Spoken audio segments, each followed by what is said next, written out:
यहाँ तक जो लिक्विड है उसकी वजह से प्रेशर आएगा, क्या आएगा बोलो? तो यहाँ पे प्रेशर आएगा सर रो वैल्यू 3.36 दिया हुआ तो लिख दो 3.36 रो जी, और हाइट हो गया इसका 8 सेंटीमीटर, यूनिट सेम रखो 8 सेंटीमीटर, ये भी ग्राम पर सेंटीमीटर की हुआ है सीजीएस यूनिट में, कोई दिक्कत नहीं। प्लस यहाँ से यहाँ तक ये 10 सेंटीमीटर, अपर लेवल सेम है, तो ये 8 तो ये 2, तो यहाँ पे लिखो रो ऑफ एच जी 13.6, हमें पता है 13.6 ग्राम पर सेंटीमीटर क्यूब इंटू जी, और ये हो जाएगा 2 centimetre is equal to P2 पे आ गया यहाँ पे।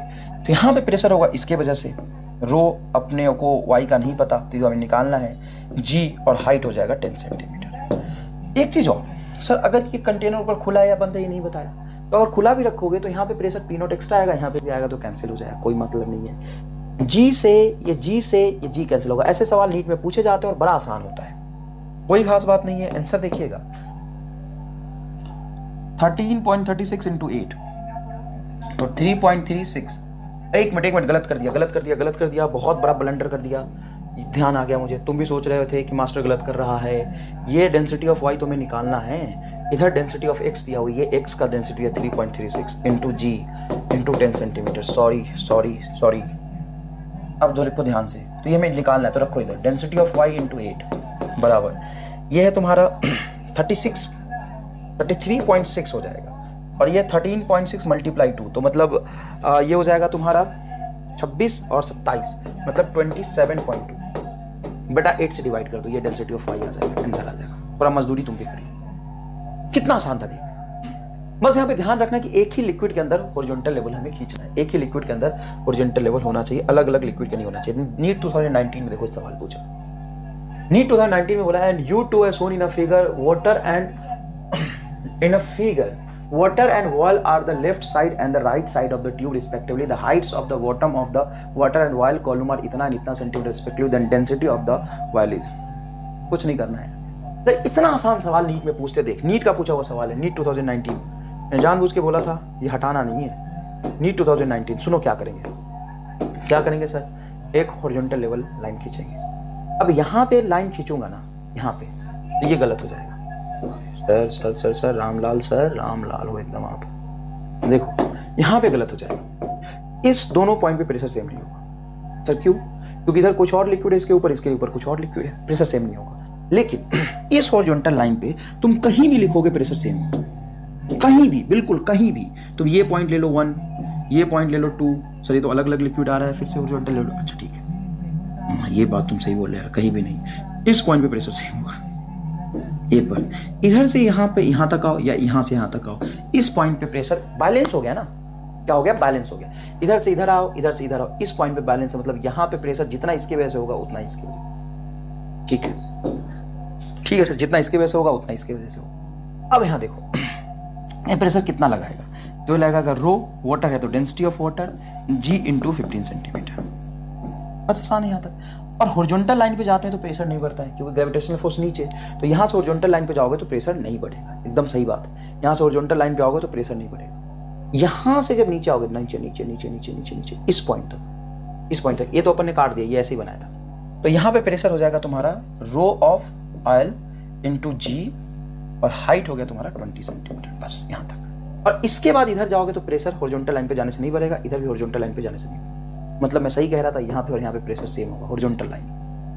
देखो यहाँ से नीचे आया तो रो जी एच बढ़ा, फिर इधर जाओगे तो कोई प्रेशर बढ़ ही नहीं रहा ना, हॉरिजॉन्टल लाइन पे इधर प्रेशर बढ़ ही नहीं रहा, तो यहाँ से जी कैंसिल हो जाएगा। डेंसिटी ऑफ वाटर आप जानते हो 10⁻³ दिया हुआ है, तो ऐसा यूनिट में 10⁻³ लिख लो, कोई दिक्कत नहीं है। 10⁻³ इंटू 15 और सेंटीमीटर से सेंटीमीटर कैंसिल हो जाएगा, कोई दिक्कत नहीं है। तो 15 और 20 मतलब 3/4 is equal to density of oil, 3/4 आ जाएगा, 3/4 मतलब 750। डेंसिटी कम होना चाहिए। अरे राम लाले तो गजब ही खेल गया। सुनो, प्रेशर होता है रो जी एच, एमआर स्टार देख, बिना कैलकुलेशन कैंसिल, प्रेशर होता है रो जी एच, ठीक है सर, जी दोनों में कॉमन। तो असल में हमें रो और एच का प्रोडक्ट कांस्टेंट होगा, इसका हाइट कम तो इसकी डेंसिटी ज्यादा, इसकी हाइट ज्यादा तो डेंसिटी कम, और एक ही ऑप्शन में डेंसिटी कम है, वही आंसर है। मैंने कोई चेंज नहीं किया है, नीट 2019 का सवाल है। मजे आए कि नहीं है बताओ? यस सर, ये तो आपने जबरदस्त चीज सिखाया सर, ये तो आपने जबरदस्त चीज सिखाया। अब सुनो ध्यान से, ये सवाल मैं छोड़ कर रख रहा था काफी देर से, क्योंकि इसमें अलग लेवल का गेम है। क्या गेम है सर? ये कह रहे हैं कि vessel containing a liquid has a constant acceleration 19.6 मतलब 20, 19.6 मतलब 20 मीटर पर second square in the horizontal direction. ये हॉरिजॉन्टल डायरेक्शन में एक्सीलरेटेड है इधर। अरे यार, पहली बार कोई कंटेनर या लिफ्ट हॉरिजॉन्टल डायरेक्शन में एक्सीलरेट हो गया। इसका मतलब सीधा सा है कि इस बार जो लिक्विड का लेवल होगा हॉरिजॉन्टल नहीं रहेगा और हॉरिजॉन्टल लाइन पे प्रेशर भी सेम नहीं रहेगा। बहुत आसान भाषा में सुनना ध्यान से। इस बार जो देखो, कंटेनर में अगर पानी भर दो, पानी का जो लेवल होता है वो एकदम हॉरिजॉन्टल होता है, हमेशा रहता है।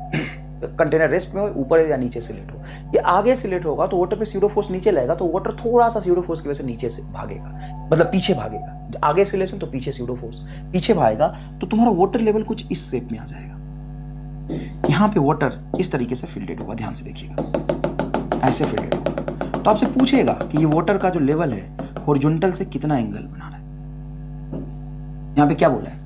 Horizontal direction of the surface of water get sloped with the horizontal angle. देखो स्लोप्ड है, स्लोप्ड ऊपर या यहाँ से नीचे, यहाँ से भी लोगे तो यहाँ से जितना थीटा नीचे है यहाँ पे उसी से थीटा ऊपर। समझ आ गया ये बात? सुनो ध्यान से। अभी ये थीटा अपने को निकालना है। इसको निकालने के लिए अपने काम करते हैं, कई मेथड है, 2-3 मेथड है, मैं आसान से वाला सिखाऊंगा। मान ली पॉइंट यहाँ पे ए है, बी है, सी है, तो ध्यान से देखना। अगर मैं इसको क्लोज मानता हूं तो पक्की बात है कि सी पे और ए पे प्रेशर सेम होगा। बताओ क्यों? क्योंकि अगर क्लोज है, मैं वैक्यूम मान लेता हूं तो यहाँ पे प्रेशर 0, यहाँ पे 0। इसके अंदर कोई लिक्विड है ही नहीं, इसके अंदर कोई लिक्विड है ही नहीं। तो जस्ट सरफेस पे लिया तो यहाँ पे और यहाँ पे प्रेशर सेम होगा। तो एक लाइन पे यहाँ पे कहीं पे भी देखोगे प्रेशर सेम। मतलब क्या है कि पहले नीचे या ऊपर एक्सीलरेट होता था तो लेवल सीधा रहता था। तो किसी इस लाइन पे सिर्फ नीचे फोर्स लग रहा है या ऊपर फोर्स इसी लाइन पे लग रहा है, तो हॉरिजॉन्टल लाइन पे कहीं भी जाओगे प्रेशर सेम होता था। अब आगे एक्सीलरेट हो गया तो पीछे की तरफ स्यूडो फोर्स लगेगा।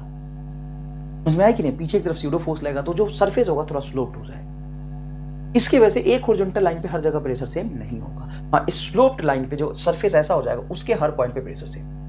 अब मान लो कि कंटेनर का विड्थ है L और हाइट है तुम्हारा ये h, ये हाइट है h।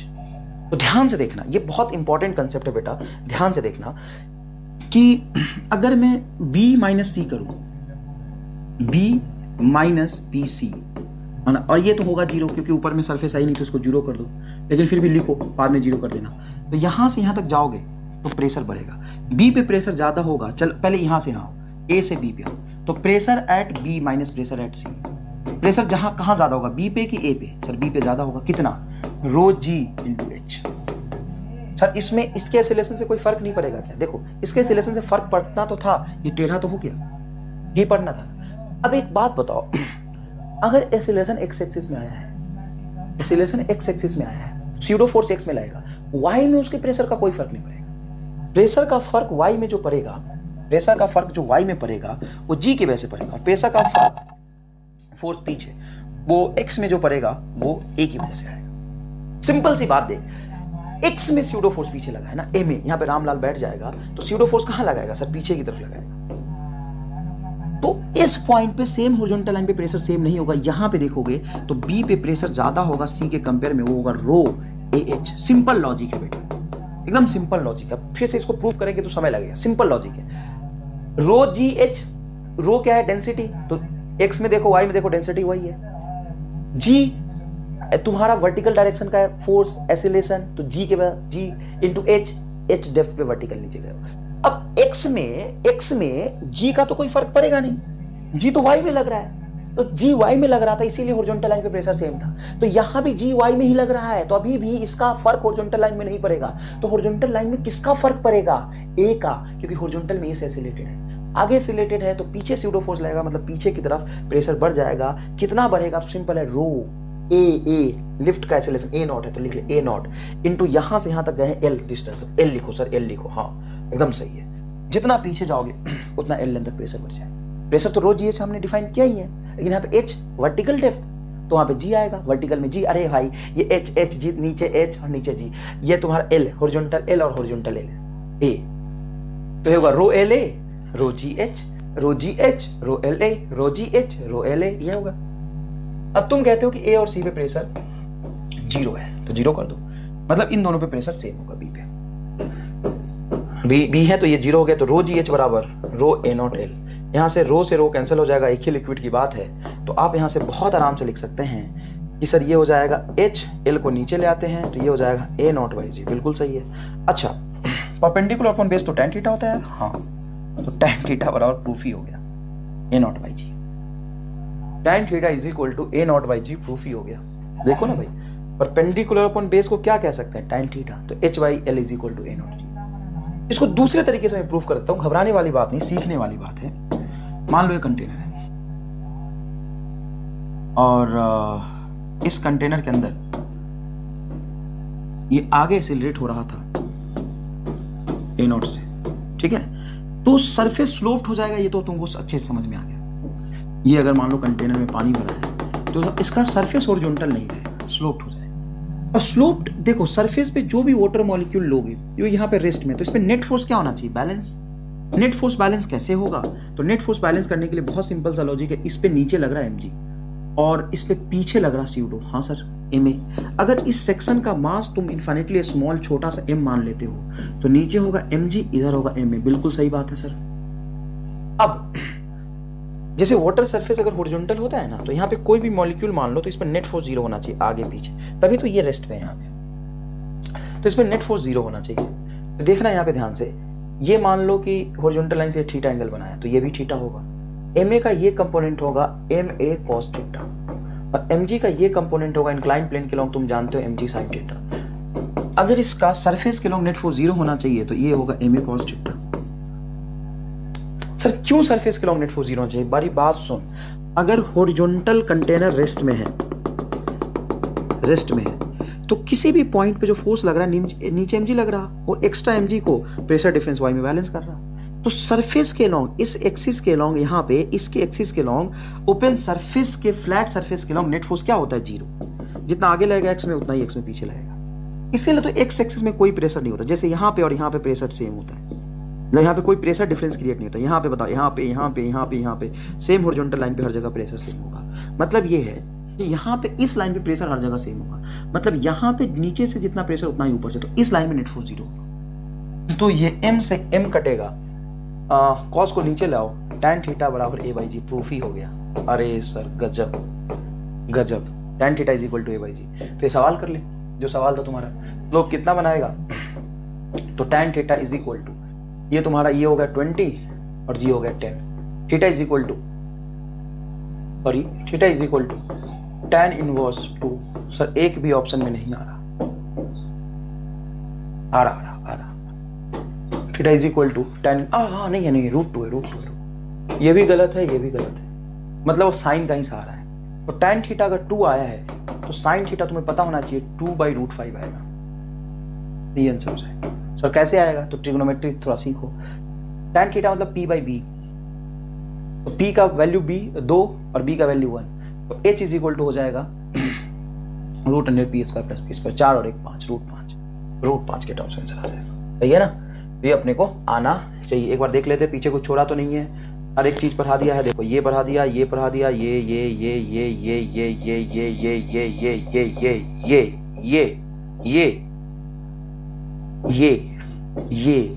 अरे सारा ही निपटा दिया। ये देखो ऐसे सवाल पूछ लेते हैं, सवाल का टाइप कुछ नहीं छोड़ेंगे, आपको नया सवाल मिलने नहीं देंगे। एक टैंक है, यहाँ पे देखिए, pressure at the bottom of water tank is 4p, bottom of water tank is 4p, ठीक है, where p is the atmospheric pressure, 4 गुना है, p is the atmosphere. If the water is drawn out till the water level decreases by 3/5 of 3/5, मान लो h height तक यहाँ पे liquid filled है,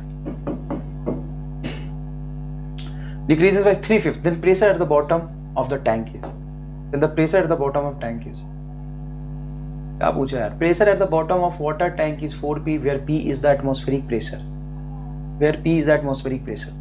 If water is drawn out till the water level decreases by 3/5, then pressure at the bottom of the tank is 3/5. 3/5 बाहर निकाल दिया, 2/5 height बच जाएगा बाद में। ये तो पहले कुछ समझ आए ना, ये समझ ले, 2h/5, 3/5 decreases till the water level decreases by, मतलब decreases by 3/5, तो रिमेनिंग हो जाएगा तुम्हारा 2/5। अब यहाँ पे जो प्रेशर है, मान लो यहाँ पे एटमॉस्फेरिक प्रेशर खुला है, कंटेनर खुला है, तभी तो एटमॉस्फेयर के टर्म्स में दिया है। देखो तो यहाँ पे जो नेट प्रेशर होगा पी नेट, वो होगा तुम्हारा लिक्विड की वजह से rho g h plus atmospheric pressure P naught. तो ये 4P दिया हुआ है, ये तुम्हारा नेट प्रेशर दिया हुआ है 4P नॉट, और ये P नॉट, तो माइनस P नॉट। तो लिक्विड की वजह से जो रो जी एच आया वो तुम्हारा आया है रो जी एच, वो आया 3P नॉट। अब यहाँ पे देखोगे तो एटमॉस्फेरिक तो अभी भी खुला हुआ है, तो यहाँ पे होगा P नॉट, बाद में initial final P not plus 2H/5, मतलब 2H/5 रो जी एच। पहले H था, यहाँ पे H लिया था, बाद में क्या होगा 2H/5, तो ये होगा ये आएगा तुम्हारा नेट प्रेशर। ये नेट प्रेशर पूछा है, तो ये तो P नॉट को आप लिख सकते हो रो जी एच/3। देखो P नॉट की वैल्यू क्या हो जाएगी, रो जी एच/3, तो P नॉट को लिख सकते हो रो P के टर्म्स में, तो रहने दो P के टर्म्स में, तो उसको P ही रहने दो, प्लस यहाँ से रो जी एच को तुम लिख सकते हो 3P नॉट, तो 2/5 अलग रख दो, इसको लिख दो 3P नॉट। तो यहाँ से 5 LCM होगा, ये 5 से 11P/5 आंसर आ गया, 11P/5 आंसर।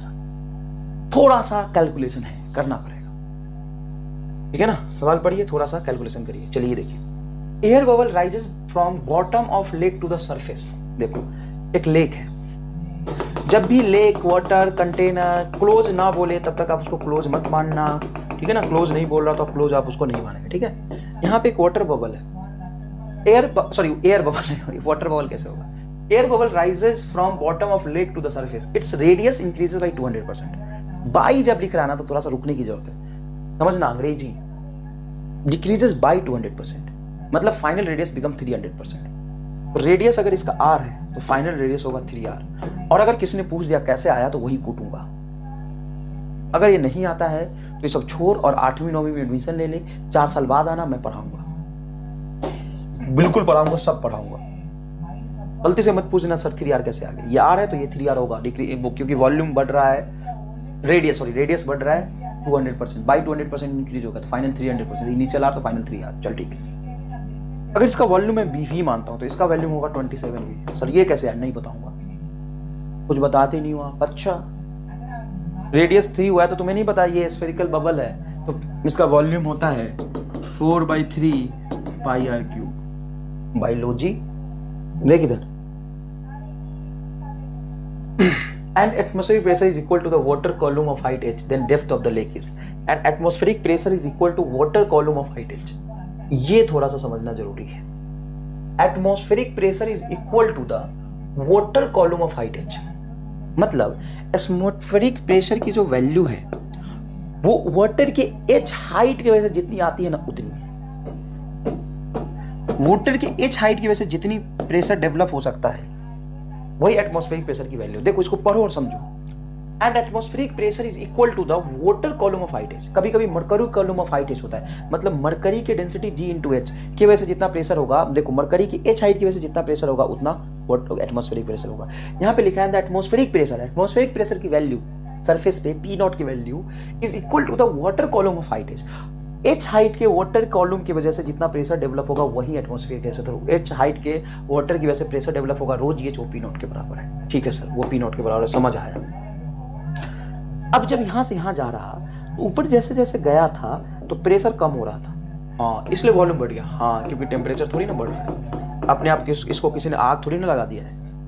तो यहां से तुम कह सकते हो कि P1V1 बराबर P2V2। फटाफट बोलो यहाँ पे प्रेशर क्या होगा। तो मान लो H air bubble rises from lake on surface, the radius of the increases by इतना atmospheric pressure is equal to the water column of height h, then depth of the lake small h मान लो। तो यहाँ पे जो pressure होगा P1, यहाँ पे मानता हूँ मैं P1, यहाँ पे प्रेशर होगा वो होगा atmospheric pressure P not plus atmosphere की वजह से जितना यहाँ पे P नॉट होगा उतना यहाँ पे P नॉट होगा, P नॉट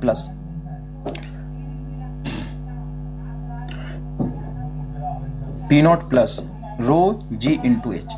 देखो वाटर की वजह से H डेप्थ के वाटर की वजह से रो GH और यहाँ पे extra P naught into volume V is equal to 27 times of volume V। 27 times volume बढ़ गया है और यहाँ पे सरफेस पे सिर्फ एटमॉस्फेरिक प्रेशर P नॉट लग रहा होगा। ये कहानी है। अब ध्यान से एकदम, ये V से V कैंसिल करो, ये 27 P नॉट है, P नॉट उधर ले जाओ, तो rho GH is equal to 26 of P naught. ठीक है, अब H की वैल्यू बोला है, यहाँ पे मैंने तुम्हें बताया पी नॉट की वैल्यू होगा density of water g into capital h. तो ये 26 है और ये होगा density of water g into capital h, ये होगा rho g into small h. ये एच कॉलम के वाटर की वजह से जो प्रेशर होता है वो एटमॉस्फेरिक प्रेशर के बराबर है, इसलिए ये कैपिटल एच लिखा है। लेकिन depth of lake small H है, तो जी से जी कैंसिल होगा, लेक में भी वाटर था, यहाँ भी डेंसिटी ऑफ वाटर, ये भी कैंसिल होगा, तो स्मॉल एच आ जाएगा 26 टाइम्स ऑफ कैपिटल एच। अच्छे से सीखिए, ये सवाल नीट में भी पूछा है और हर किताब के मॉड्यूल में ये सवाल आपको मिल जाएगा, हर किताब के मॉड्यूल में ये सवाल आपको मिल जाएगा। चलिए मैंने ये भी करा दिया आपको बहुत अच्छे से, ये करा दिया, ये करा दिया, ये करा दिया। अब है तुम्हारा बैरोमीटर। एटमॉस्फेरिक प्रेशर हम मेजर कैसे करते हैं? बैरोमीटर से। बैरोमीटर क्या होता है तो देखो, Indian scientist, sorry Italian Indian scientist तो अपना रामलाल है, इंडियन साइंटिस्ट सिर्फ रामलाल है, ये तो इटालियन है। टोरिसेली, जिनका जन्म यहाँ से हुआ था, measure first the time atmospheric pressure at the point using the simple instrument called mercury barometer, long glass tube closed at one end and fitted with a mercury.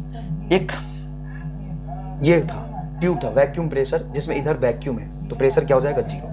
एक ट्यूब लिया ना बेटा, जिसको एक एंड से बंद रखा, दूसरे एंड से ओपन रखा, इसमें मर्करी फिल्डेड है ना। Long glass tube close at one end and fitted with a mercury, it is then inverted over the through containing mercury, उल्टा करके मर्करी में डुबो दिया। Mercury in the tube slide down, tube में जो mercury है वो धीरे धीरे नीचे आएगा till it becomes stable at a level, लेकिन वो पूरा खाली नहीं होगा, एक लेवल पे आके रुक जाएगा। When the level of the mercury becomes stable in the tube, we say that pressure exerted by the mercury column in a tube, mercury column की वजह से यहाँ से जो मरकरी फिल्डेड है, उस मरकरी कॉलम, कॉलम मतलब होता है एच हाइट का वो कॉलम, तो इस एच हाइट के, स्मॉल एच हाइट के मरकरी कॉलम से जितना प्रेशर यहाँ पे डेवलप हो रहा होगा, we see that pressure exerted by the mercury column in tube is same as the atmospheric pressure. क्यों?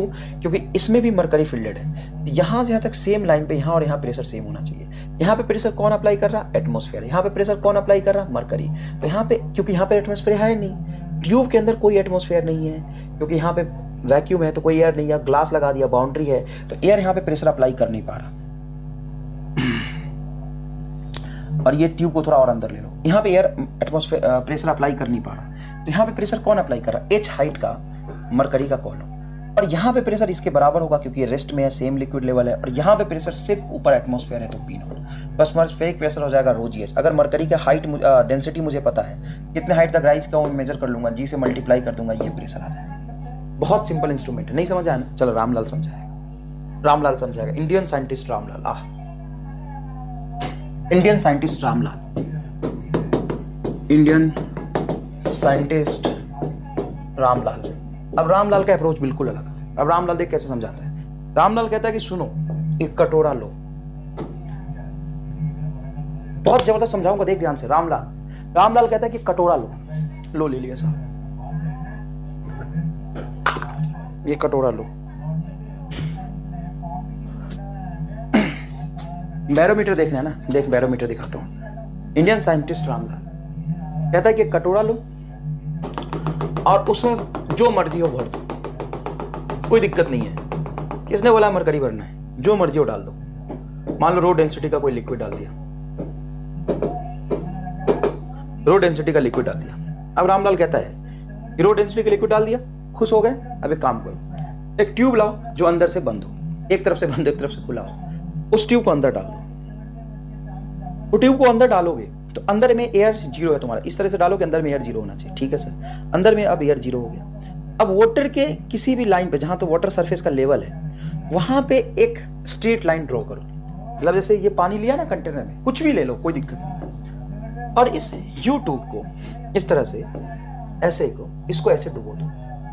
ऐसे डुबो दोगे तो तुमने पढ़ा भी है कि कैपिलरी राइज होता है, यहाँ पे जो लिक्विड होता है थोड़ा सा ऊपर राइज कर जाता है, तो किसी एच हाइट तक जो भी लिक्विड था वो राइज करेगा। अब उसने बोला कि एक हॉरिजॉन्टल लाइन भी ड्रॉ करो यहाँ पे। अब तुम्हें पास्कल चचा ने बताया है, ये थोड़ा सा टेढ़ा हो गया लेकिन इसको सीधा समझना। पास्कल चचा ने बताया है कि कोई पॉइंट तुम ए यहाँ मानो, बी यहाँ मानो, सी यहाँ मानो, सेम लिक्विड में प्रेशर सेम होना चाहिए। मतलब हॉरिजॉन्टल लाइन के हर पॉइंट प्रेशर सेम होना चाहिए। रेस्ट में है कंटेनर, ये जो तुम्हारा कटोरा है वो रेस्ट में, प्रेशर सेम होना चाहिए। तो जो ए पे प्रेशर होगा वही बी पे होगा। अब ए पे प्रेशर अप्लाई कौन कर रहा? ए पे प्रेशर कौन अप्लाई कर रहा? एटमॉस्फेयर।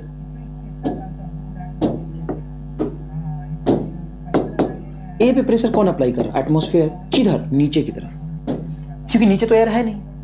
इस पॉइंट पे एयर की वजह से एटमॉस्फेयर प्रेशर होगा पी नॉट। और यहाँ पे बोलोगे सर नीचे वाला लिक्विड तो लगाएगा, तो नीचे वाला लिक्विड कितना लगाएगा? रो जी एच। एच क्या है? लिक्विड लेवल का डेप्थ। तो एक्जैक्टली सरफेस पे ले लिया है मैंने। तो यहाँ पे प्रेशर हो गया तुम्हारा पी नॉट, और यहाँ एयर है नहीं, यहाँ पे एयर है नहीं। यहाँ पे जो प्रेशर डेवलप होगा, ये जो इस ट्यूब में ये जो लिक्विड राइज किया है एच हाइट तक, उसके वजह से यहाँ से यहाँ तक आओगे। देखो यहाँ पे प्रेशर जीरो, यहाँ पे बोलो प्रेशर क्या होगा? जीरो, और यहाँ से यहाँ तक रो जी एच। तुम बोलोगे ए का प्रेशर बराबर बी का प्रेशर बराबर सी का प्रेशर। ए पे प्रेशर है पी नॉट और बी पे प्रेशर है रो जी एच, बस आंसर आ गया। कोई खास बात नहीं है, प्रेशर सेम होना चाहिए। तो क्या करते हैं? नली को उल्टा डाल देते हैं, जितना राइज करता है वो रीडिंग ले लेते हैं, और जो लिक्विड है उसके डेंसिटी से मल्टीप्लाई कर देते हैं। अगर यहाँ पे देखो कि ये एच जी है, तो रो एच जी इंटू जी इंटू एच तुम्हारा हो जाएगा, एच हो जाएगा, इसकी रीडिंग 76 सेंटीमीटर होती है। कितना रीडिंग होता है? 76 सेंटीमीटर। तो ये हो गया तुम्हारा 13.6 इंटू जी की वैल्यू 10 इंटू 76, अच्छा 10⁻³ ये वाला इसका डेंसिटी, और 76 है तो 100 से डिवाइड कर दो। तो जीरो से ये जीरो कैंसिल होगा, 2 यहाँ पे कैंसिल होगा, इसको 10⁻³ सही एकदम। इसको निकालोगे तो ये हो जाएगा तुम्हारा 10⁵ न्यूटन पर मीटर स्क्वायर। 10⁵ न्यूटन पर मीटर स्क्वायर नहीं आ रहा क्या? देखो तो एक बार। डेंसिटी ऑफ एस जी हो जाएगा तुम्हारा 13.6 इंटू 10⁻³ जी की वैल्यू हो जाएगा 10, ठीक है। और ये है तुम्हारा 76 सेंटीमीटर। तो 76 सेंटीमीटर को 100 से डिवाइड करो तो हो तो रहा, आ तो रहा है यार।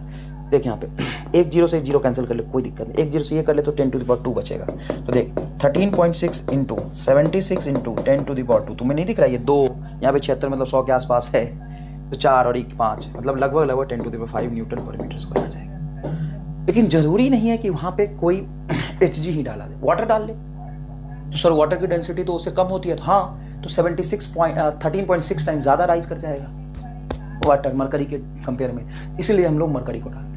ये देख, atmospheric pressure at the place is 10⁵ pascal, ठीक है, atmospheric pressure. If tribromomethane, oh my God, जिसका स्पेसिफिक ग्रेविटी है 2.9, is imported as the barometric liquid, हाँ बैरोमीटर के अंदर डाल दिया।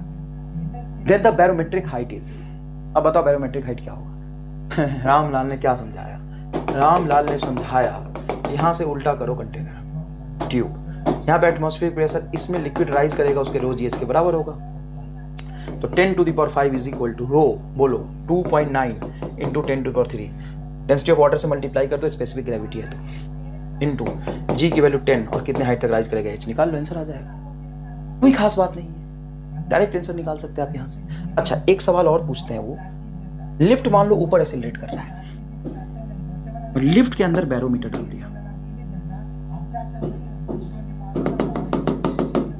इसमें बच्चा गलत आंसर टिक करता है, लेकिन तुम रामलाल का कंसेप्ट लगाओगे तुम्हें मजा आ जाएगा, एकदम सही बता रहा हूं, मजा आ जाएगा। देखना ध्यान से, लिफ्ट ऊपर एक्सेलरेट कर रहा है,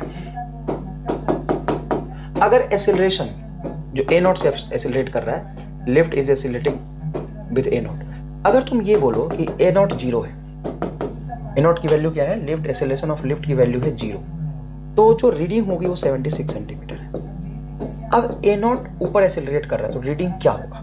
तो तुमसे ये पूछेगा 76 से ज्यादा हो या कम होगा, तो सिंपल सी बात बताना, जब ये ऊपर एक्सेलरेट होगा तो यहाँ पे या यहाँ पे जो प्रेशर की वैल्यू होगी, प्रेशर हर पॉइंट पे क्या होगा सर? बढ़ जाएगा, हर पॉइंट पे प्रेशर बढ़ जाएगा। अब मान लो यहाँ पे प्रेशर बढ़ गया, अब अगर प्रेशर बढ़ गया तो ज्यादा रीड करेगा, डेंसिटी वही, यहाँ पे जो प्रेशर होगा वो रो जी एच, और नेट प्रेशर तुम कह रहे हो कि सर बढ़ जाएगा, तो यहाँ भी नेट प्रेशर एक्स्ट्रा मेजर करना पड़ेगा उसको, ऊपर एक्सेलरेट हो रहा है तो इफेक्टिव में जी प्लस ए करेगा ना, तो यहाँ पे नेट प्रेशर बढ़ गया तुम्हारा, तो इसको रीडिंग ज्यादा मेजर करके देना पड़ेगा, रीडिंग ज्यादा, डेंसिटी तो वही है, जी वही है, तो एच को बढ़ जाना चाहिए, एच बढ़ जाना चाहिए, तो H is greater then 76 centimetre होगा। पहले ए नॉट 0 है, रेस्ट में है लिफ्ट, तो रीडिंग है 76 मीटर, ऊपर एक्सेलरेट करेगा तो रीड ज्यादा करेगा। भाई साहब 10 मिनट लगा देते इसको समझाने में मास्टर,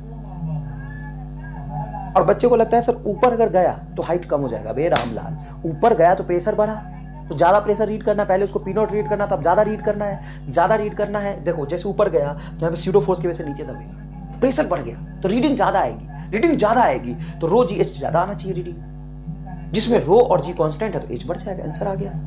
एकदम रामलाल टाइप बातें करते हो।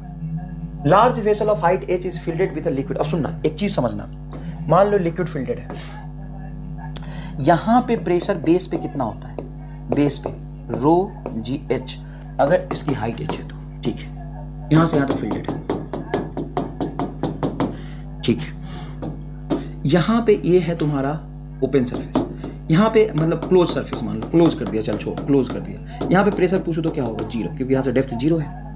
अब मैं एवरेज प्रेशर वॉल पे अगर पूछो कितना अप्लाई हुआ तो क्या बताओगे, तो सुनना ध्यान से, इंटीग्रेशन नहीं करना। कोई भी चीज अगर लीनियरली वैरी कर रहा हो, कोई भी चीज अगर लीनियरली वैरी कर रहा हो तो इनिशियल प्लस फाइनल बाई 2 कर दो, तो वॉल पे जो एवरेज प्रेशर होगा वो 0 plus row g h by 2 होगा, मतलब ये हो जाएगा rho g h by 2, answer है। मान लो हाइट है ये h, इसमें रो डेंसिटी का लिक्विड फिल्टेड है, इसका रेडियस मान लो कुछ r है, तो समझना अच्छे से एकदम, ये है कहानी एवरेज प्रेशर। इसको मैं लिंक कर दूं एक जबरदस्त तरीके से, देख तुमने ये पढ़ा है कि वेलोसिटी प्रोपोर्शनल टू t है तो एक्सेलरेशन कांस्टेंट होगा, हाँ सर ये तुमने पढ़ा है कि वेलोसिटी का t के प्रोपोर्शनल है तो एक्सेलरेशन कांस्टेंट होगा। एक बात बताओ, कांस्टेंट एक्सेलरेशन के लिए एवरेज वेलोसिटी कैसे लिखते हो, इनिशियल प्लस फाइनल बाई 2 करते हो, हाँ सर। अगर एक्सेलरेशन कांस्टेंट है एवरेज वेलोसिटी लिखते हैं initial velocity plus final velocity by 2, बिल्कुल सही बात है। अगर मैं यहाँ पे बोलूँ कि वेलोसिटी प्रोपोर्शनल टू टाइम है, मतलब लीनियरली प्रोपोर्शनल टू टाइम है, कोई भी चीज अगर लीनियरली प्रोपोर्शनल है उसका average initial plus final by 2 होता है, तो वॉल पे एवरेज प्रेशर ये होगा रो जी एच बाई 2, कोई दिक्कत नहीं है। अगर मैं पूछूं कि ये लिक्विड ने इस बेस पे कितना फोर्स लगाया, फोर्स ऑन बेस, तो बेस पे प्रेशर हो गया तुम्हारा रो जी एच इंटू इसका एरिया, तो ये हो जाएगा rho g h into pi r square. अरे भाई फोर्स बराबर होता है, फोर्स बराबर होता है प्रेशर इंटू एरिया, तो प्रेशर इंटू एरिया कर दिया आपने। अब वॉल पे अगर तुम्हें फोर्स लिखना है, फोर्स ऑन अ वॉल, तो वॉल का प्रेशर इंटू वॉल की एरिया, वॉल की प्रेशर ये हो जाएगी रो जी एच बाई 2। और इस वॉल, वॉल मतलब दीवार, ये नीचे वाला, इसको दीवार बोलता है क्या नीचे वाले को, दीवार मतलब ये, वो छत है, ये जमीन है, ये दीवार है, तो ये जो कर्व्ड एरिया बनेगा, इसका एरिया होगा, इसका length 2 pi r into h, ये होगा 2 पाई आर इंटू एच, ये हो जाएगा वॉल पे फोर्स। अब ये सवाल करो, मतलब दोनों सवाल करा दिए, ये सवाल तो करा ही दिया, अब इसका सॉल्यूशन मैं कराता हूँ, इस सवाल का सॉल्यूशन कराता हूँ। Large vessel of height h, large vessel of height h, h height का लार्ज वेसल है, with a liquid of density rho up to a brim, a small hole of the radius r made at the side of the vertical face close to the base, then horizontal force is required to stop the gauzing of liquid। अरे यार sorry, तो dynamics of fluid का सवाल आ गया।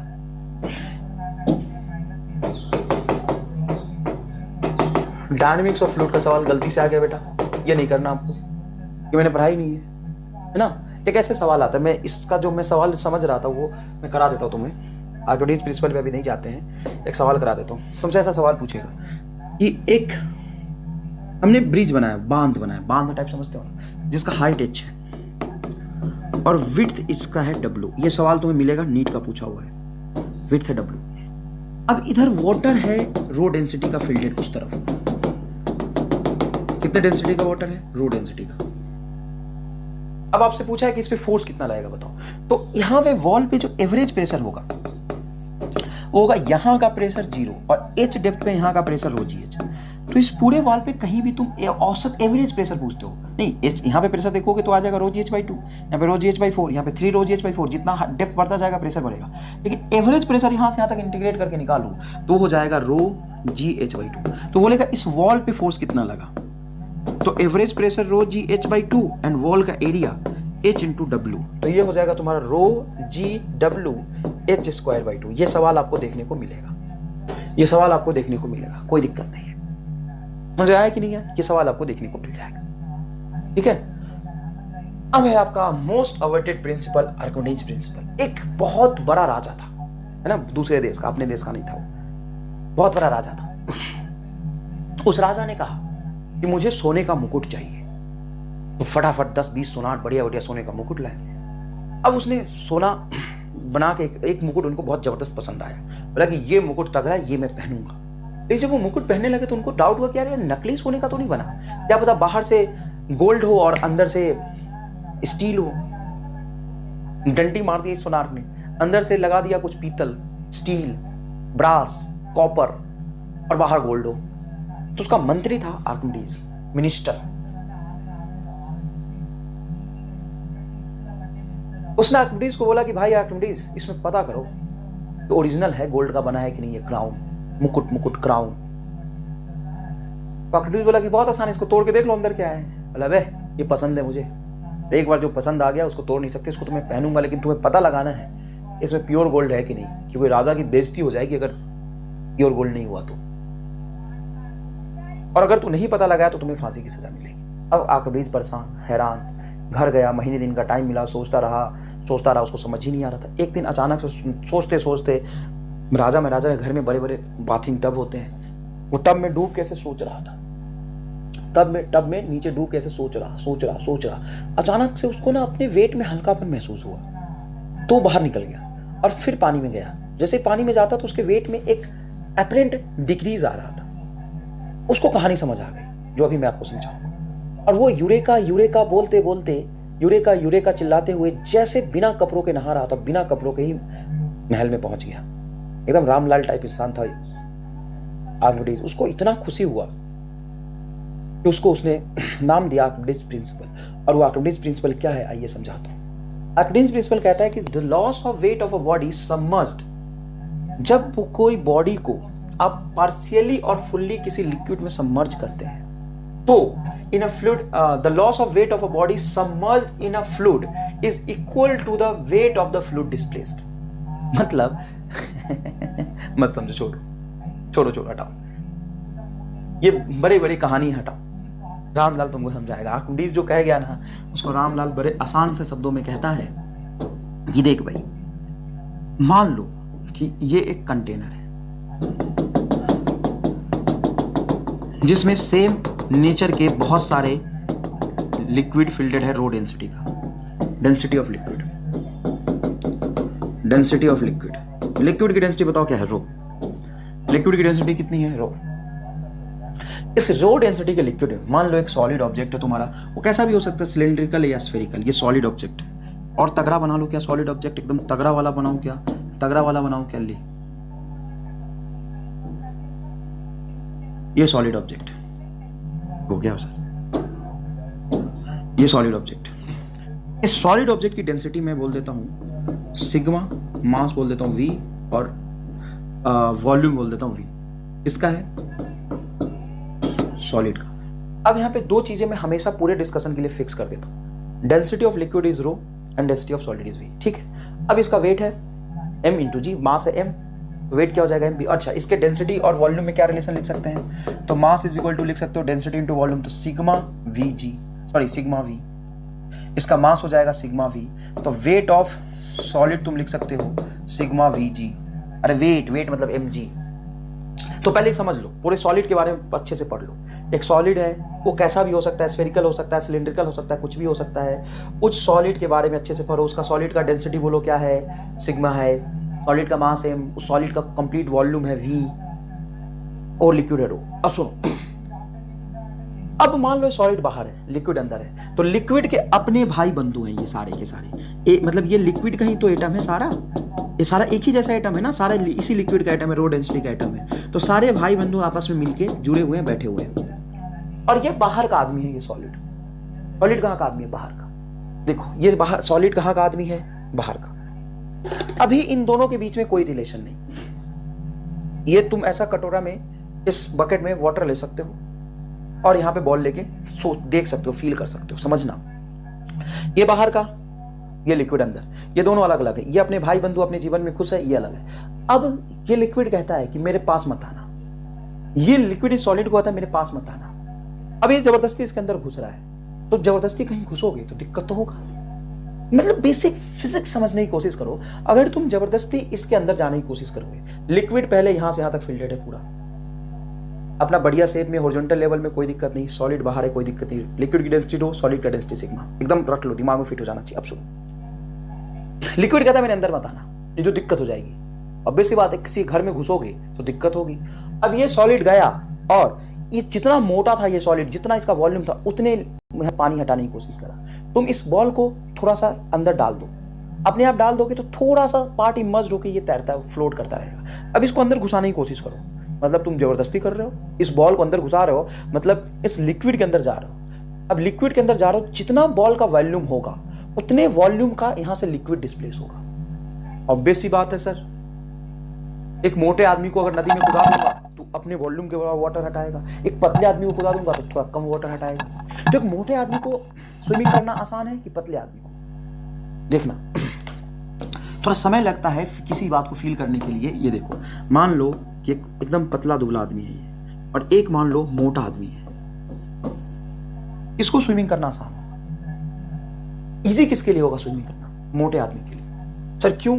क्योंकि मोटा आदमी अपने इस रीजन से इतना ज्यादा पानी हटाएगा, इतना वॉल्यूम का पानी हटाएगा, और ये इतनी ही दूर का पानी हटाएगा। तो जितना लिक्विड डिस्प्लेस करते हैं तो डिस्प्लेस लिक्विड के वेट के बराबर ऊपर में फोर्स लगता है। क्यों?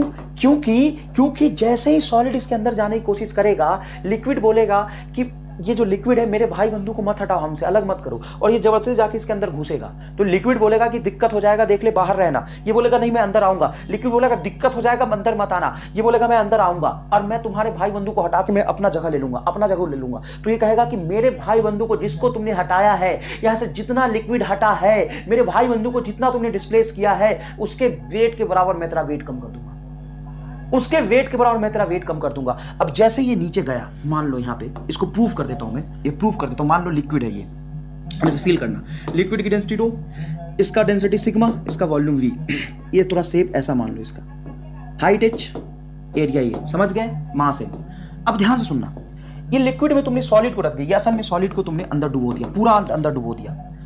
अब अंदर में यहां पे ध्यान से देखना, यहां पे बाहर लिक्विड है, तो नीचे वाला लिक्विड की वजह से प्रेशर ज्यादा होगा कुछ P1, ऊपर वाले लिक्विड की वजह से प्रेशर P2 कम होगा। साइड से जो यहाँ पे प्रेशर लग रहा, जैसे से नीचे जाओगे प्रेशर बढ़ता जाएगा लेफ्ट से राइट की तरफ। ये सॉलिड अंदर में डुबो दिया, और यहाँ से लेफ्ट से राइट की तरफ नेट प्रेशर जो एक्स एक्सिस में लगेगा वो होगा आपका जीरो। देखो यहाँ पे opposite direction, opposite opposite opposite opposite, तो एक्स एक्सिस में नेट फोर्स क्या हो जाएगा? जीरो, क्योंकि एक्स एक्सिस में नेट प्रेशर भी तुम्हारा हो जाएगा जीरो।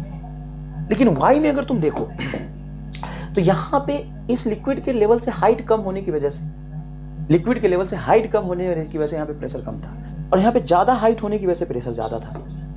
हाँ सर बिल्कुल सही है, प्रेशर ज्यादा है। अगर मैं तुमसे सिंपल पूछ लूं प्रेशर का डिफरेंस बताओ, तुम बोलोगे P2 माइनस P1, और ये हो जाएगा तुम्हारा रो G इंटू H, अगर हाइट H है तो। बिल्कुल सही बात। तो कोई नई चीज है ही नहीं आर्किमिडीज प्रिंसिपल। आर्किमिडीज प्रिंसिपल जो अभी डेप्थ के साथ प्रेशर बढ़ रहा था उसी का गेम है। कैसे sir?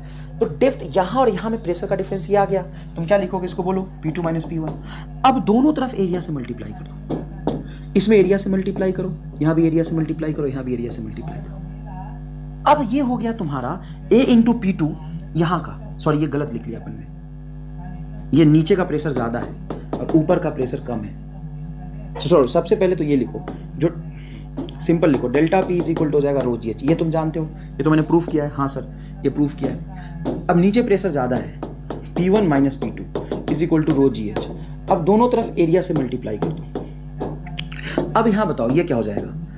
A1 into P1 into A, तो P1 इंटू A, ये पूरा क्रॉस सेक्शनल एरिया, यहाँ का force F1, P2 into A, ऊपर से नीचे की तरफ फोर्स F2। अरे प्रेशर डिफरेंस निकाला था, उसको एरिया से मल्टीप्लाई कर दोगे तो फोर्स डिफरेंस हो जाएगा, और ये हो जाएगा तुम्हारा रो G H इंटू A। अब ये जो फोर्स डिफरेंस है ये ऊपर की तरफ आएगा कि नीचे की तरफ? ऊपर की तरफ आएगा सर। कितना आएगा? ये आएगा तुम्हारा ऊपर की तरफ net unbalance force delta P ऊपर FB, अप थ्रस्ट फोर्स बोलते हैं इसको। और वो अप थ्रस्ट फोर्स बराबर क्या हो जाएगा? तो रो, प्रेशर तो लिक्विड के वैसे है तो लिक्विड की डेंसिटी रो G, और H इंटू ये आ जाएगा वॉल्यूम। ये किसका वॉल्यूम है? सॉलिड का या लिक्विड का? तो सर सॉलिड का हाइट H और लिक्विड का और सॉलिड का एरिया A, तो सॉलिड का है सर। लेकिन सॉलिड का वो वॉल्यूम है जो पानी के अंदर डूबा है, और पानी के अंदर जितना जाएगा, लिक्विड के अंदर जितना जाएगा उतना लिक्विड डिस्प्लेस हुआ है। तो इसको इस वॉल्यूम को बोल सकते हैं, बाइंड फोर्स को रो GV, here V is the volume of solid inside the liquid, inside the liquid, और असल में ये वॉल्यूम ऑफ लिक्विड हो जाएगा, वॉल्यूम ऑफ डिस्प्लेस्ड लिक्विड हो जाएगा, डिस्प्लेस्ड लिक्विड हो जाएगा। तो जितना ज्यादा डिस्प्लेस्ड लिक्विड का वॉल्यूम होगा उतना ही ज्यादा सॉलिड का वॉल्यूम नीचे गया होगा। अरे जितना सॉलिड का वॉल्यूम नीचे जाएगा उतना ही वाटर को डिस्प्लेस करेगा, लिक्विड को डिस्प्लेस करेगा, और जितना लिक्विड डिस्प्लेस किया उसका वॉल्यूम सॉलिड इनसाइड के बराबर होगा। एक ही बात है। तो ये हो गया तुम्हारा लिक्विड का वॉल्यूम जो डिस्प्लेस हुआ है, ये लिक्विड की डेंसिटी इनटू जी, तो ये वेट ऑफ लिक्विड ही तो हो गया, वेट ऑफ लिक्विड ही तो हो गया। तो सीधी सीधी बात है कि नाइंसाफी हुआ है, जबरदस्ती घुसने की कोशिश किया गया था। ये सॉलिड अगर इसके अंदर घुसने की कोशिश करेगा, एग्जैक्टली यही वाला सॉलिड अगर मैं बना दूं, यहां पे देखना, यही वाला सॉलिड मैं यहां पे बना दूं, ये वाला सॉलिड मान लो ऐसा, ये घुसा अंदर में, ये वाला सॉलिड देखो अंदर में घुसा, देखो ये अंदर में घुसा, तो जैसे ही अंदर जाएगा तो इस क्रॉस सेक्शन एरिया से इसने क्या किया, लिक्विड को डिस्प्लेस कर दिया है।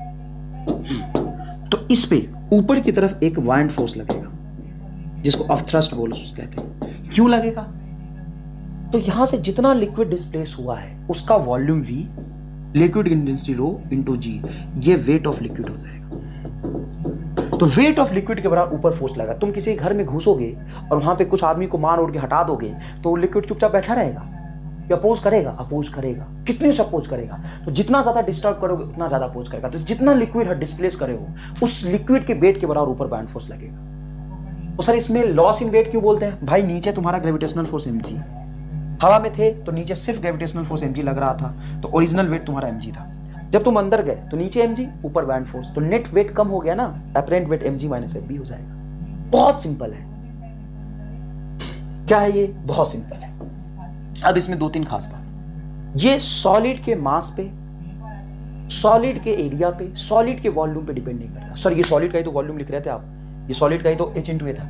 हाँ, अपने को सॉलिड से मतलब ही नहीं है, अपने को इस सॉलिड का वॉल्यूम कितना है ना इससे मतलब ही नहीं है। देखो यहाँ पे रख दो, महसूस करना इस बात को, रख दो, ये ऐसे ही रहेगा। इसको नीचे ले जाने की कोशिश करो, तो जैसे जैसे नीचे ले जाने की कोशिश करो, जैसे जैसे नीचे ले जाने की कोशिश करोगे तुम पे ज्यादा दबाव लगेगा, ऊपर की तरफ अपोज करेगा। तो जितना हिस्सा नीचे डूबा है ना, वॉल्यूम का वो फ्रैक्शन जो इनसाइड द लिक्विड है वो उस पर डिपेंड करता है, वैंड फोर्स, उस पे वैंड फोर्स डिपेंड करता है। और वैंड फोर्स आता क्यों है? प्रेशर डिफरेंस की वजह से।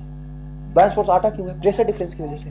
मान लो यहाँ पे अपन ने कंटेनर लिया, ये तुम्हारा लिक्विड है, मजा आ जाएगा बेटा, मजा आ जाएगा, थोड़ा समय लगेगा लेकिन मजा आ गया। यहाँ पे मान लो सॉलिड को मैंने अंदर डुबाया जिसका डेंसिटी है सिग्मा, लिक्विड की डेंसिटी है रो, सिग्मा बराबर लो। याद रखना सिग्मा मतलब ऑब्जेक्ट, रो मतलब लिक्विड, रो मतलब लिक्विड। अब यहाँ पे समझना, नीचे ग्रेविटेशनल फोर्स mg लगेगा, हाँ सर लगेगा, ऊपर बैंड फोर्स fb लगेगा।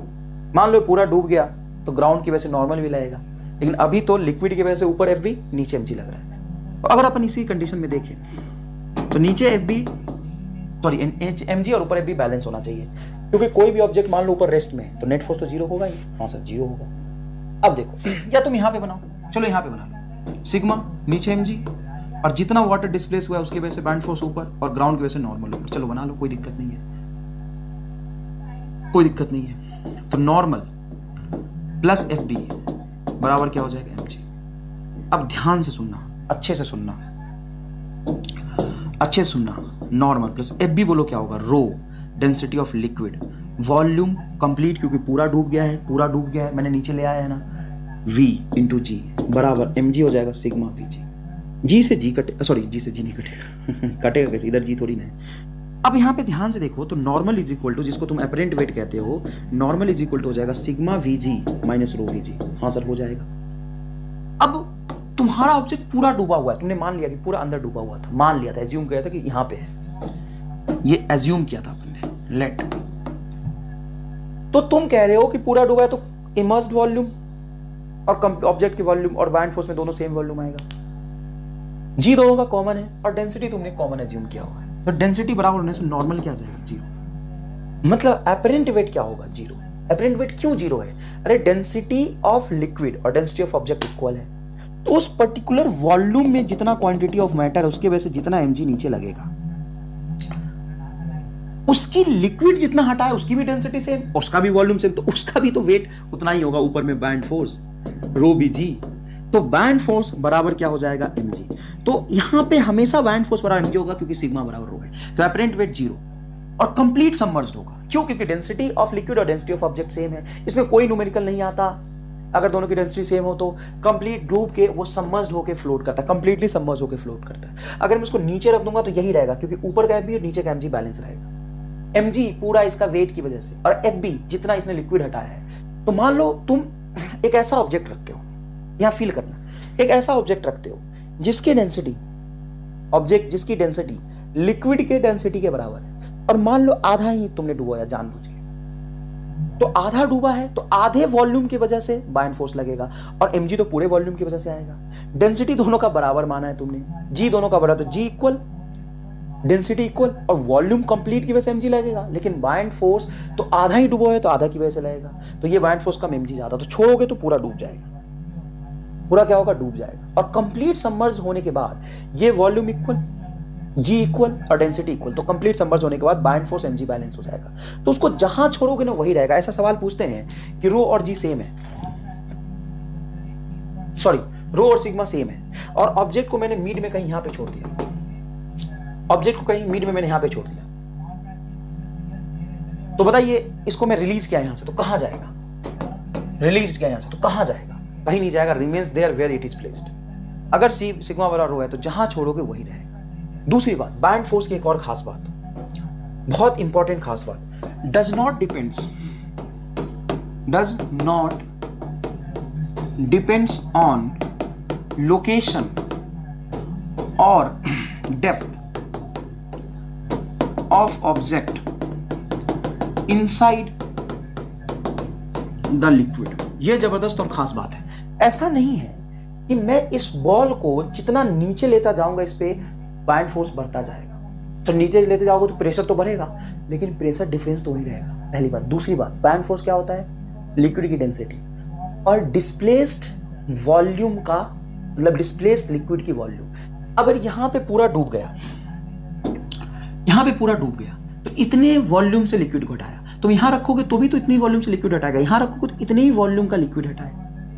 तो अगर उसकी वॉल्यूम, डूबा हुआ वॉल्यूम अगर एक बार सबमर्ज्ड वॉल्यूम कांस्टेंट हो गया, तो उसको तुम कहीं भी रखो कंटेनर के अंदर, कंटेनर के अंदर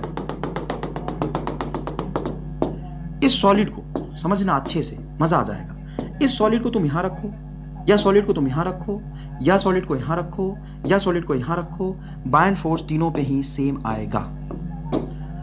इस पर buoyant force 1, FB2, FB3, FB4 all are same. बताओ क्यों? क्योंकि बाइंड फोर्स की वैल्यू होती है रो ऑफ लिक्विड, तो लिक्विड की डेंसिटी तो हर जगह रो है, जी तो वही है, और वॉल्यूम डिस्प्लेस्ड लिक्विड का, डिस्प्लेस्ड लिक्विड का, डिस्प्लेस्ड लिक्विड का जो वॉल्यूम होगा वो आपको लेना है। समझ आ गया अच्छे से? नेक्स्ट देखिए, रुक जाइए थोड़ा सा बेटा, रुक जाइए थोड़ा सा, रुक जाइए। Second case, case 2, case 2, if rho is greater than sigma, rho is greater than sigma. What is the meaning of rho is greater than sigma? आप कहते हो रो ज्यादा है और सिग्मा कम है, मतलब लिक्विड की डेंसिटी ज्यादा है और ऑब्जेक्ट की डेंसिटी कम है, मतलब प्लास्टिक जैसा ऑब्जेक्ट। इसको मैं यहां पे जानबूझ के लिखता हूं, तुम्हें फील आए। ऑब्जेक्ट की डेंसिटी कम है, तो लोहा है कि लकड़ी है? लकड़ी होगा, प्लास्टिक होगा, वुड होगा, क्या होगा बोलो ना भाई। अरे सिग्मा कम है, डेंसिटी कम है, डेंसिटी, लोहे का डेंसिटी कम होता है क्या? नहीं सर, प्लास्टिक जैसा होगा। अब प्लास्टिक जैसा होगा तो ऑब्वियस सी बात है कि जब इसको तुम छोड़ दोगे तो पूरा नहीं डूबेगा। तो हमें पता है कि अगर ऑब्जेक्ट की डेंसिटी कम है तो फ्लोट करेगा। देखो, ऑब्जेक्ट की डेंसिटी कम है तो फ्लोट करेगा। अब ईमानदारी से बताना, अगर ये फ्लोट कर रहा है तो दो चीजें, पहली बात यहां पे समझिएगा अच्छे से एकदम। पहली बात कि मान लो कोई ऑब्जेक्ट यहां पे फ्लोट कर रहा, तो इसका दो वॉल्यूम डिफाइन करेंगे अपन। एक वॉल्यूम वो जो अंदर में सबमर्ज्ड है, और एक वॉल्यूम वो जो इसका कंप्लीट है, वी इन और वी सी, कंप्लीट वॉल्यूम। अगर मैं पूछूं कि ये ऊपर में सबमर्ज कर, देखो ये बॉल ऊपर तैरता हुआ दिख रहा है आपको बहुत अच्छे से, कोई खास बात नहीं है, तो इसका एफबीटी जब आप बनाएंगे तो इस पे दो फोर्स लगेगा, एक नीचे की तरफ एमजी, हाँ सर बिल्कुल लगेगा, और ये लिक्विड जितना हटा है उसी की वजह से जो रिमेनिंग लिक्विड है ना, अपने भाई बंधु जितना हटा है वॉल्यूम से, उसके वजह से ऊपर में बाइंड फोर्स लगाएगा। तो आप ये तो कहोगे कि बाइंड फोर्स एमजी के बराबर है। देखो और कौन सा फोर्स इस पे लग रहा है? नीचे जो लिक्विड लगा है कांटेक्ट की वजह से, लिक्विड कांटेक्ट की वजह से, प्रेशर डिफरेंस की वजह से ऊपर फोर्स लगा रहा है, नीचे वाला लिक्विड ऊपर फोर्स लगा रहा है, तो नीचे वाला लिक्विड ऊपर फोर्स लगा रहा है F और नीचे mg। ये ग्राउंड में तो गया नहीं, डूबेगा है नहीं, तो बेस की वजह से नॉर्मल लगेगा नहीं, तो आप कहेंगे कि FB बराबर mg क्या है तुम्हारा? Sir sigma v complete into जी।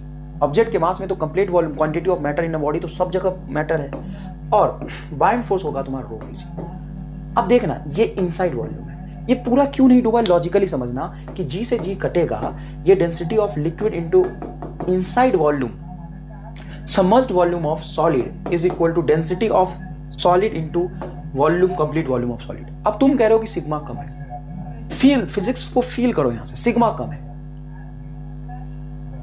और इसका वॉल्यूम पूरा VC है, तो यहां पे रो ज्यादा है तो इसकी वॉल्यूम कम होगी। अगर रो और सिग्मा बराबर होता तो कैंसिल हो जाता और इनसाइड वॉल्यूम कंप्लीट वॉल्यूम के बराबर आ जाता। बोल फिर से फील आया कि नहीं आया? इनसाइड वॉल्यूम कंप्लीट वॉल्यूम के बराबर आ जाता। अब यहां पे सवाल क्या पूछेगा तुमसे? देखो सिग्मा कम है इसलिए वॉल्यूम ज्यादा है, इसमें रो ज्यादा है, देख रो ज्यादा है इसलिए अंदर डूबा हुआ इमर्स वॉल्यूम कम है। आउटसाइड वॉल्यूम से तो हमें कोई मतलब ही नहीं है। यहाँ पे बाइंड फोर्स देखो, जितना लिक्विड के अंदर सॉलिड डूबेगा, जितना लिक्विड के अंदर घुसेगा, लिक्विड को उतना दिक्कत होगा, और जिस दिक्कत की वजह से, देखो लिक्विड को जितना दिक्कत करोगे ना, एकदम ईमानदार है, पूरे पे फोर्स नहीं लगाता, जितना लिक्विड यहां से डिस्प्लेस हुआ है उसके वजह से फोर्स लगाएगा। तो देखो inside volume divided by complete volume का रेशियो हो जाएगा सिग्मा बाई रो, और रो ज्यादा है डिनोमिनेटर, तो यहाँ पे कंप्लीट वॉल्यूम ज्यादा होगा, ये 1 से कम आएगा, सिग्मा कम रो ज्यादा, तो ये भी 1 से कम आएगा, मतलब कुछ ही हिस्सा नीचे डूबेगा। तो आपसे ये पूछेगा कि कितना परसेंट नीचे है, कितना परसेंट नीचे, तो 100 से मल्टीप्लाई कर दो, ये सिग्मा बाई रो इंटू 100 आ जाएगा। तो इस पे सवाल सिर्फ आपसे पूछेगा कितना परसेंट अंदर, कितना परसेंट बाहर। इस पे अपरेंट वेट का सवाल क्या हो जाएगा? सर नहीं पूछेगा, क्योंकि अपरेंट वेट क्या हो जाएगा? 0। अपरेंट वेट यहाँ पे 0 है, नॉर्मल रिएक्शन डिफाइन ही नहीं होगा ना। बाइंड फोर्स mg को बैलेंस कर लिया, मतलब पूरा वेट में लॉस हो गया, पूरा वेट लॉस हो गया। अरे भाई साहब, जितना बाइंड फोर्स होता है उतना वेट में कमी आता है, जितना बाइंड फोर्स होता है उतनी वेट में लॉस होता है। तो mg बराबर FB बोल रहा हूँ, मतलब पूरा ही वेट में लॉस हो गया। mg is equal to FB बोल रहा हूँ, मतलब पूरा ही वेट में लॉस हो गया। एकदम सही बात है, पूरा ही वेट में लॉस हो गया, मतलब अपरेंट वेट 0। तो कभी अपरेंट वेट का इसमें सवाल ही नहीं आएगा। अपरेंट वेट का सवाल कब आएगा समझना, if rho is less than sigma, मतलब ऑब्जेक्ट की डेंसिटी यहां पे ज्यादा है। ऑब्जेक्ट की डेंसिटी ज्यादा है तो एग्जांपल समझना, जैसे आयरन टाइप का ऑब्जेक्ट समझ लो। मान लो कि जिस तरीके से मैंने यहां पे इसको रखा था। अच्छा एक बात बताओ, ऑब्जेक्ट की डेंसिटी ज्यादा रखूंगा, जितना ज्यादा रखूंगा ऑब्जेक्ट की डेंसिटी, उतना ये अंदर जाता जाएगा, क्योंकि ग्रेविटेशनल फोर्स बढ़ेगा। अब मान लो मैंने ये लोहे टाइप का लिया, कुछ आयरन समझ लो, इसको डुबो दिया। अब ध्यान से देखो, ये पूरा डूब गया, तुम्हें दिख रहा है या नहीं दिख रहा पता नहीं, ये देखो पूरा डूब गया अंदर, पूरा डूब गया अंदर। क्यों डूब गया? क्योंकि इसकी डेंसिटी बहुत ज्यादा थी। तो इसलिए मैं कहता हूं पत्थर को उसके डेंसिटी ने डुबोया, पानी में कहां दम था? पानी थोड़ी ना उसको कहता है कि आओ डूब जाओ मेरे में, पानी नहीं डुबोता, पत्थर के उसके डेंसिटी ने डुबोया। पानी में कहां दम था? पत्थर को उसके डेंसिटी ने डुबोया, पानी में कहां दम था? वो बदनसीब इसलिए डूबा इस पानी में, वो बदनसीब पत्थर इसलिए डूबा क्योंकि इसने जितना वाटर हटाया था उसके वजह से बाइंड फोर्स, जितना वाटर हटाया था उसके वजह से बाइंड फोर्स इसके वेट से कम था, इसलिए वो डूब गया। और जब डूबा तो यहां पे जाएगा, बेस में रुकेगा तो नॉर्मल लगेगा।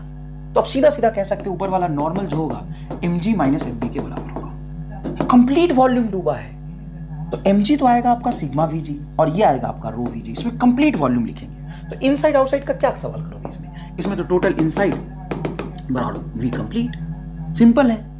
तो ये आएगा तुम्हारा अपरेंट वेट। अपरेंट वेट में मान लो तुम सिग्मा vg बाहर निकाल लेते हो। सर कैसे निकाल लोगे? vg तो बाहर निकलेगा, यहाँ सिग्मा है तो बाहर निकलेगा 1 बचेगा, यहाँ पे सिग्मा कहाँ है तो मल्टीप्लाई और डिवाइड करके बाहर निकाल लेता हूँ, तो रो अंदर रह जाएगा बटा सिग्मा।